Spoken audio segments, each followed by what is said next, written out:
ನೋಡ್ರಿ ನನಗೆ ಹುಷಾರಿಲ್ಲದಕ್ಕೆ ನಮ್ಮ ಮನೆಯವರೇ ಎಲ್ಲ ಆಮ್ಲೆಟೇ ಹಾಕ್ಕೊಡತ್ತಾರ ನನಗೂ ನನ್ನ ಮಗಳಿಗೂ ಮತ್ತು ಅವ್ರಿಗೂ ಯಾವ ಥರ ಮಾಡಿದಾರೆ ಅಡುಗೆ ಮನೆ ಅಂತ.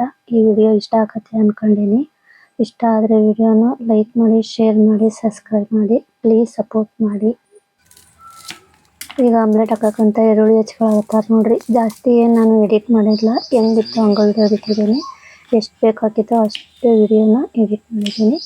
ಈರುಳ್ಳಿ ಹೆಚ್ಕೊಂಡ್ಮೇಲೆ ಹಸಿಕಾಯಿ ಹೆಚ್ಕೊಳತ್ತಾರ ಮತ್ತು ಕೊತ್ತಂಬರಿ ಹೆಚ್ಕೊಳತ್ತಾರ. ನಾನೆಲ್ಲ ಹೇಳ್ಕೊಡಕತ್ತಿದ್ದೆ ಅಲ್ಲೇ ಇತ್ತು, ಯಾಕಂದ್ರೆ ನನಗೆ ಹುಷಾರಿದ್ದಿಲ್ಲ. ಅದಕ್ಕೋಸ್ಕರ ಅವರೇ ಆಮ್ಲೆಟ್ ಹಾಕಿ ಕೊಡಕತ್ತಿದ್ರು. ಮತ್ತು ರೊಟ್ಟಿ ಕಡಕ್ಳು ರೊಟ್ಟಿ ಇದ್ವು, ಹುಷಾರಿಲ್ದಾಗ ಕಡಕ್ ರೊಟ್ಟಿ ಬೇಡ ಅಂದ್ರೆ ರೊಟ್ಟಿ ತರಿಸಿ ಕೊಟ್ಟರು. ಇದು ಇವಾಗ ಆಮ್ಲೆಟ್ ಹಾಕಕತ್ತಾರ ನೋಡ್ರಿ. ಆಮ್ಲೆಟನ್ನು ಚೆನ್ನಾಗಿ ಹಾಕಿದ್ರು. ಫಸ್ಟ್ ಟೈಮ್ ಹಾಕಿದ್ದು ಅವರು. ನಾನು ಚೆನ್ನಾಗಿ ಊಟ ಮಾಡಿಲ್ಲ ಅಂಥೇಳಿ ಅವರೇ ಎಲ್ಲ ರೆಡಿ ಮಾಡ್ಕೊಂಡೋಗತ್ತಿದ್ರು. ನಾನು ಸ್ವಲ್ಪ ಹಂಗೆ ಹೇಳ್ತಾ ಇದ್ದೆ, ನೀನು ಇತ್ಕೊಂಡು ನಾನು ಅಷ್ಟೇ ಸಾಕು, ನಾನೆಲ್ಲ ಮಾಡ್ತೇನೆ ಅಂತ ನಾನು ಹೇಳ್ತಾ ಇದ್ದೆ. ನನ್ನ ಮಗನಿಗೂ ಫುಲ್ ಖುಷಿ ಆಗಿತ್ತು ನೋಡ್ರಿ. ಅಪ್ಪಾಜಿ ಆಮ್ಲೆಟ್ ಮಾಡ್ಕೊಡೋದಕ್ಕೆ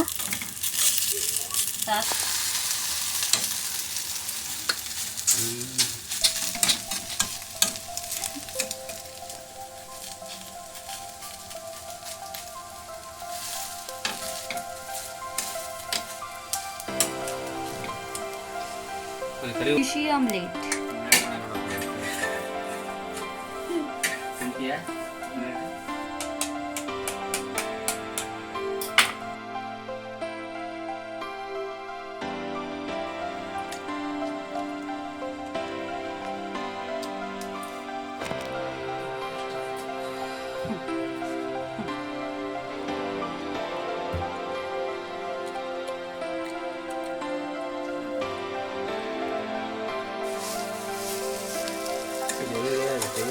ಇರ್ಲಿ ಏನದಲ್ಲ ಬೇಯ್ತೈತವ ಅದೇನು.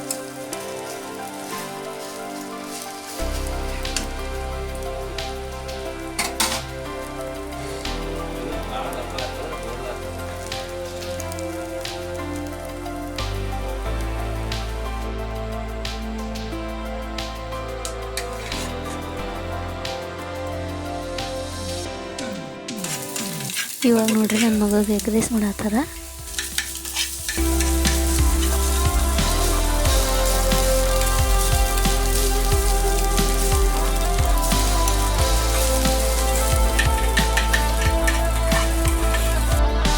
ಇವಾಗ ನೋಡ್ರಿ ಎಲ್ಲ ಊಟಕ್ಕೆ ರೆಡಿ ಆಯ್ತು. ಸಾಂಬಾರು ಆಲ್ರೆಡಿ ಇತ್ತು, ಅದನ್ನು ನಾನು ಮಾಡಿಟ್ಟಿದ್ದೆ.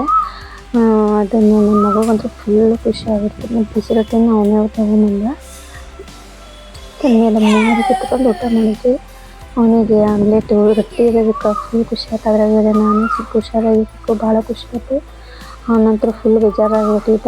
ಯಾರಿಗೆ ಮಕ್ಕಳಿಗೆ ಅಥವಾ ಅಮ್ಮ ಅಪ್ಪಾಜಿ ಯಾವುದೇ ಅದು ಹುಷಾರಿಲ್ಲದೆ ಅವ್ರಿಗೆ ಭಾಳ ಫೀಲಿಂಗ್ ಆಗ್ತದೆ. ಮತ್ತು ಫುಲ್ಲು ಹೆದರಿಕೆನೇ ಆಗ್ಬಿಡೈತೆ ಅವ್ರಿಗೆ. ಮನೆಯಲ್ಲಿ ಯಾರು ಇಲ್ಲ ಮಾತ್ರ.